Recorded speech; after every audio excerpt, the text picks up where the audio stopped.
Yes, I'm James Cullison, urologist and female pelvic surgeon. I've a long time been managing female incontinence type issues for over 20 years. This type of treatment is basically called a urethral sling. It used to be called a bladder tack, and basically this is for women who have issues with leaking when they cough, sneeze, laugh, run, jump on a trampoline, go up and down stairs, bend over, stand up. So these are basically leakages that are associated with movement activities as opposed to different types of leakage that might be associated with urgency. This type of surgery, the sling, is not indicated for urgency or frequency type leakages. So basically the urethral sling has gone over some changes over the last years. I've been doing it since the 90s. We used to make them from scratch from other tissue parts in your body.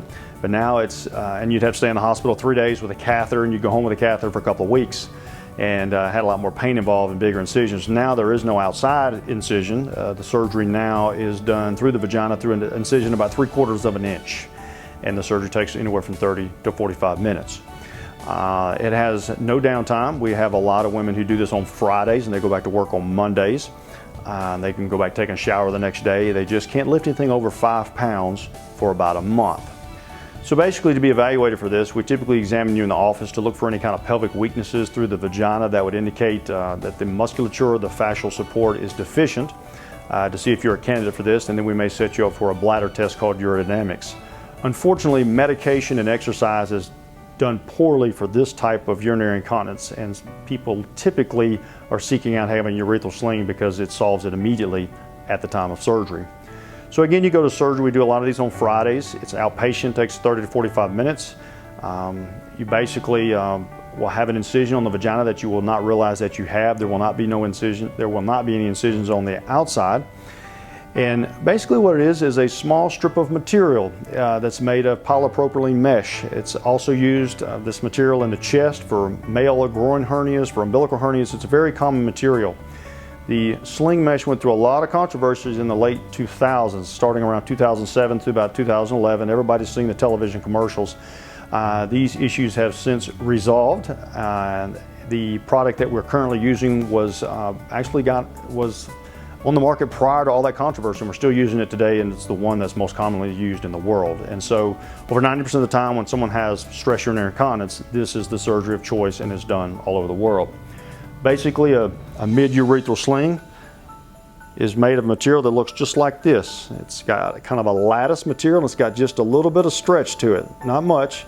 The key to this, unlike the old bladder tacks where we'd throw 4 stitches in your pelvis and tie them for resistance purposes, there was only 4 points of resistance and the stitches would pull through, so they had a failure rate of 40% at 2 years. This material never dissolves and it never breaks. It will be there forever. And that's why it's also used in hernia repairs, and we no longer just use stitches. So basically this has thousands of holes through it. Only about this much goes inside your body, and it goes underneath the tube that you urinate through called the urethra. So it kind of serves as a backboard so that when you cough, sneeze, or laugh, run, jump, bend over, swing a tennis racket, do athletics, you have a support tissue there that covers that plane to keep that urethra from moving and keeps resistance to where urine will not, for lack of a better word, spit out during those movements.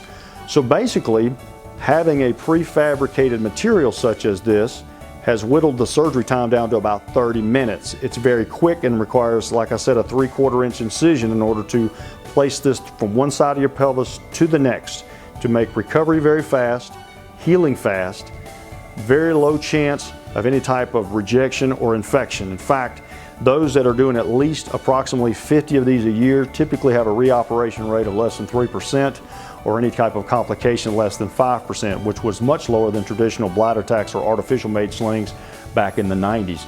So there's not a lot of new technology since this past decade because these are really hard to beat. And I have a lot of happy patients from this.